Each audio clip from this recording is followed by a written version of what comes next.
Olá para todo mundo, eu sou a Aline e esse aqui é o meu canal, Aline e os Livros. Esse aqui é o vídeo 2 das nossas incursões por um solo caribenho, por águas caribenhas, cheias de mistérios, cheias de paixão e cheias de doenças que acometiam as pessoas naquela virada do século XIX para o século XX. E eu quero acreditar que vocês estão lendo esse livro comigo, apesar da consciência que eu tenho desse livro não participar do interesse de muitas pessoas e também a história que ele conta não participa do nosso mundo de hoje, das histórias de amor, das histórias de doenças e das longas histórias de casamentos que esse livro conta.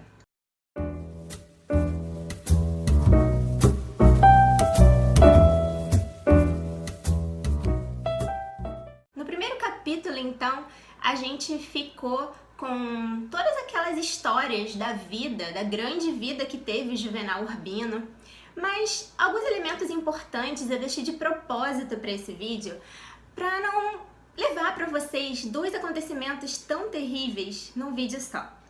No vídeo 1, a gente vai ter o suicídio do Jeremias de Saint-Amour, e o livro parece que é inaugurado com esse acontecimento, tem um certo clima funesto. Se a gente se deixar guiar só por esse episódio, a gente não vai ter ideia da grandiosidade do livro e da abertura, da mudança que acontece no livro depois dessa história, desse suicídio. No final do primeiro capítulo ainda, o Dr. Juvenal Urbino, ele tem um louro de estimação e o louro fugiu.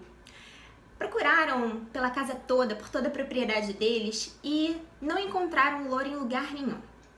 24 horas depois da morte do enxadrista do Jeremias de Saint-Amour, o que acontece é que o general Urbino está lendo uns livros à tarde e ele vai ouvir o barulho do louro num dos galhos da mangueira que eles tinham no quintal da casa.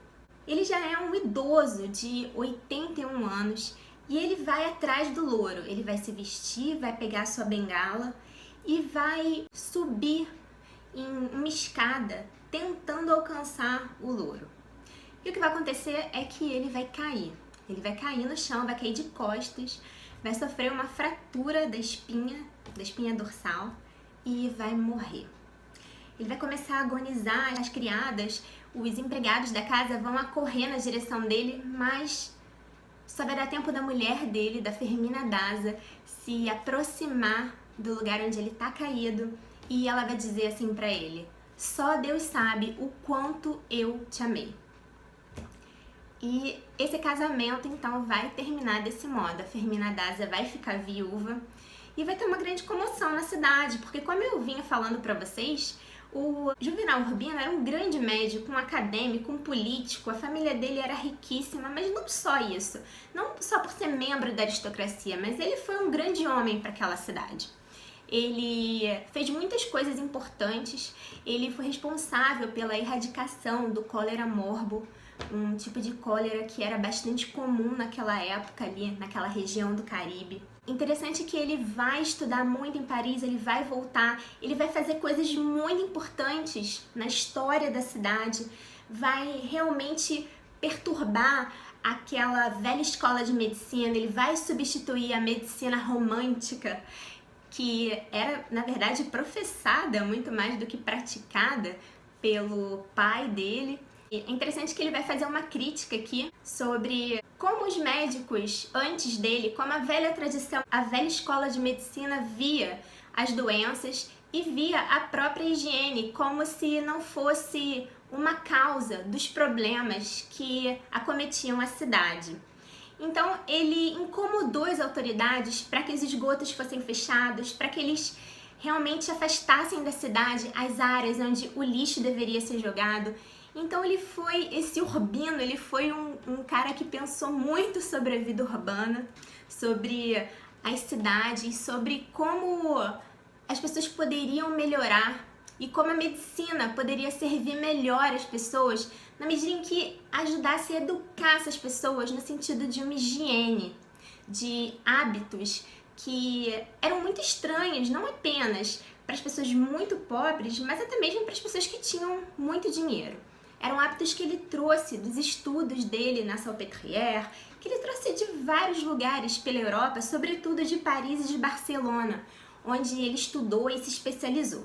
E na comoção do enterro desse grande homem, a Fermina vai ficar muito triste, vai ficar sem saber o que fazer, como se comportar, e aos poucos vai se destacando dessa massa de pessoas que estão ali para oferecer os seus pêsames a ela, vai se destacando então a figura do Florentino Arisa. Ele realmente é uma pessoa muito diligente, ele ajuda, ele traz cadeiras para o enterro, ele resolve todas as questões práticas que estão ali. E no final, quando todos já foram embora, ele se dirige até a Fermina Daza e diz a ela que continua apaixonado por ela, que o amor que ele tinha por ela permanece há mais de 50 anos. Então a gente mergulha no livro. É uma abertura que o Garcia Marques faz para o passado. Ele volta ao passado e essa entrega que ele faz do passado dos personagens, ela começa com a surpresa da própria Fermina Daza quando ela desperta na manhã seguinte ao velório do marido. Em lugar que ela está pensando no marido morto, ela estava pensando nesse homem, nessa figura do Florentino Arisa. E nós vamos saber que ele foi um grande amor do passado. Vamos conhecer a história da Fermina Daza, logo que ela chegou com o pai naquela cidade. O pai era um homem de reputação um pouco suspeita, ele tinha muito dinheiro, mas a forma como ele ganhava esse dinheiro era um tanto escusa, as pessoas tinham muita desconfiança. Ele sempre tinha muito dinheiro, apesar de não ter nenhuma ascendência rica, nobre, aristocrática. Então, a Fermina Daza era uma moça muito bonita e ela se correspondeu com o Florentino Arisa, que era um funcionário do telégrafo na época. Ele era filho natural, na verdade ele era um filho bastardo de um grande aristocrata com uma costureira. Ela emprestava dinheiro em troca de joias, então ela tinha um armarinho, mas tinha na verdade uma casa de penhor. E ela guardou muito dinheiro, mas ela tinha uma vida humilde e o Florentino era funcionário desse telégrafo, uma grande invenção na época, se considerava a ciência, a profissão do futuro. E o Florentino trocou muitas cartas com a Fermina, ele se apaixonou por ela e ele a cativou com as suas palavras. Ele escrevia poemas, odes a ela, ele ficou adoentado de amor. E o interessante são essas analogias dos sintomas do cólera, de diarreia, febre, um suor frio, e os sintomas do estar apaixonado, de um jovem apaixonado. Então tem esses momentos em que a mãe do Florentino acha que ele está adoentado, ele está prestes a morrer de cólera porque ele tem praticamente os mesmos sintomas, mas na verdade ele está simplesmente morrendo de amores por essa moça, a Fermina Daza.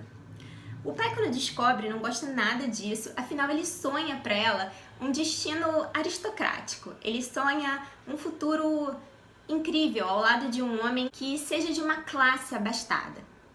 Não interessa a ele a questão do dinheiro, mas interessa a questão da tradição. Essa questão do nome tem um peso muito grande pro Lorenzo Daza, o pai da Fermina, e é isso que ele espera para a filha dele. Então, quando ele descobre, ele intercepta essas cartas, ele acaba se deslocando com a Fermina para uma outra cidade. Ele faz uma viagem muito longa, são dias e dias no lombo de um cavalo. Interessante é como Garcia Marques ele vai então mostrando a realidade das guerras civis, das disputas políticas entre monarquistas e outros bandos de revoltosos. Então tem uma questão política da história da América Latina, da América Central, que é muito importante aqui na história. Então a gente vai acompanhar esses bandos que matavam impunemente, a gente vai acompanhar esse banho de sangue que está aí na história desses países do Caribe.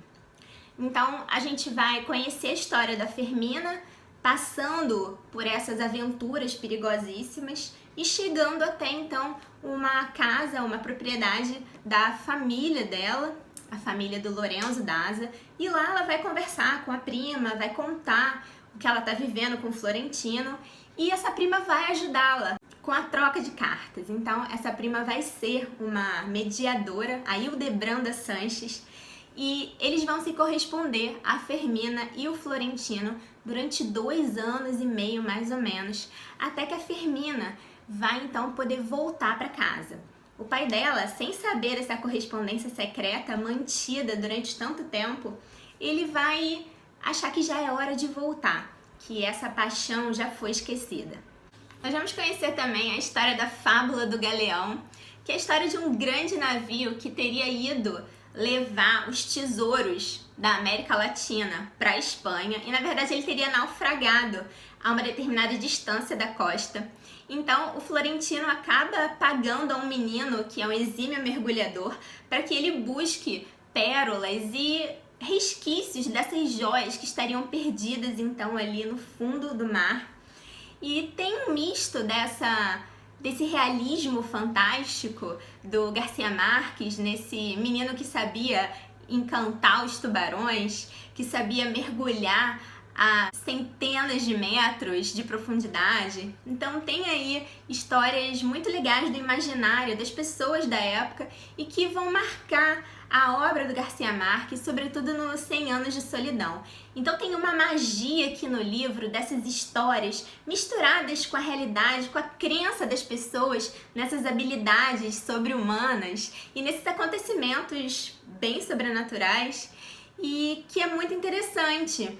É um misto de mistério, de ilusão, mas também um misto da forma como as pessoas levavam a vida e como elas iam empurrando com a barriga as dificuldades que elas iam encontrando. Numa época de muita guerra, de muitas doenças, de muita miséria, muita falta de higiene. E então o Gabriel Garcia Marques vai mostrar isso pra gente nessa história, nessa fábula do Galeão, desse navio naufragado, e também nessa passagem da Fermina por essas regiões, à medida que ela se afasta do Florentino e na medida em que ela retorna. Quando ela retorna, ela vai ao mercado central fazer as compras, porque na verdade quando ela volta, mais de 3 anos depois, ela já é uma moça. Ela tinha 14, 15 anos, agora ela tem quase 18. Ela é uma moça muito bonita, na verdade é uma mulher. E o pai dá a ela então a chave da casa, dá a ela a chave da despensa e dá a ela dinheiro para que ela então se torne a governanta da casa, a dona da casa. E ela vai então submergir nessa vida doméstica e vai passar a cuidar de tudo na casa. Ela vai então ao mercado para suprir a despensa da casa e lá de repente ela vai ouvir a voz de um homem. Esse homem é o Florentino. Ele vai dizer a ela que aquele lugar não é lugar para uma deusa coroada. Deusa coroada era o tema, a figura com que ele a comparava num dos poemas que ele escrevia para ela. Ela vai se virar e vai perceber que aquele homem com quem ela vinha se correspondendo, na verdade era mais uma sombra de homem. Ele era franzino, ele era feio, esquisito, pálido. E a Fermina vai simplesmente rechaçá-lo. Ela vai pedir para que ele pare de escrever e nunca mais vai responder às cartas dele. Então aqui a gente vai ter um corte nessa história e vai se encerrar essa aventura da Fermina, essa aventura muito mais epistolar do que outra coisa, da Fermina e do Florentino. E nós vamos conhecer no próximo vídeo como é que o Juvenal Urbino ele entra na vida da Fermina. Espero que vocês tenham gostado desse vídeo 2 da nossa leitura conjunta. Ainda dá tempo de vocês começarem a ler esse livro comigo. Eu ainda estou no capítulo 2 e espero que vocês curtam então bastante. Não deixem de compartilhar esse vídeo com seus amigos. Não deixem de se inscrever aqui no canal se vocês ainda não forem inscritos. Eu vejo vocês então no vídeo 3. Tchau!